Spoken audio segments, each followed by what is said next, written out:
ที่ประธานบริษัท 3S พัฒนา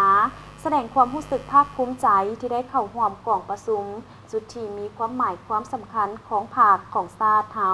และได้ชมเชยผลสำเร็จกองประชุมดังกล่าวพร้อมทั้งจะนำเอาเนื้อในสำคัญนี้ไปพันขยายประยุกต์ใช้ในการนำพาและบริหารวิสาหกิจในโอกาสเข้าร่วมกองประชุมใหญ่ผู้แทนทั่วประเทศครั้งที่ 12 ของภาคประชาชนปฏิวัติลาวผ่านมานั้นปริญญาเอกพรประเสริฐอินทศรประธานกลุ่มบริษัท 3S พัฒนาได้ให้สัมภาษณ์ว่าตนเองรู้สึกดีใจและภาคภูมิใจ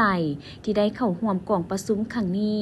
ซึ่งเห็นได้ว่ากองประชุมเทื่อนี้สุดที่มีความหมายความสำคัญของพรรคของชาติเฮาซึ่งภายหลังที่ได้รับฟังบทรายงานการเมืองในกองประชุมพรรคครั้งที่ 12 แม้นสามารถกำได้เนื้อในสำคัญเกี่ยวกับทิศทางและแนวทางการนำพาของภาคที่ชี้นำการพัฒนาในระยะต่อหน้าข้าพเจ้าได้รับฟังด้วยความตั้งใจ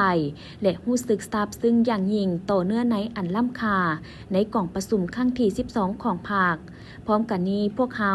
มีแผนที่จะนำเอาเนื้อในและแนวทางจากกองประชุมครั้งนี้ไปพันขยายและประยุกต์ใช้ในการนำพาและบริหารวิสาหกิจให้เดินตามแนวทางของภาครัฐเพื่อให้สอดคล้องกับการพัฒนาเศรษฐกิจสังคมของประเทศพร้อมกันนี้ท่านก็ได้ชมเชยผลสำเร็จกองประชุมใหญ่ผู้แทนทั่วประเทศครั้งที่ 12 ของภาคซึ่งได้สิ้นสุดลงด้วยผลสำเร็จอันจบงามภายใต้คำขวัญยกสูงบทบาทการนำพาที่เข้มแข็งของภาคตั้งหน้าสร้างเศรษฐกิจเอกราชเป็นเจ้าตนเองสืบต่อบูรณะระบอบประชาธิปไตยประชาชนให้นักแน่นก้าวขึ้นสู่สังคมนิยม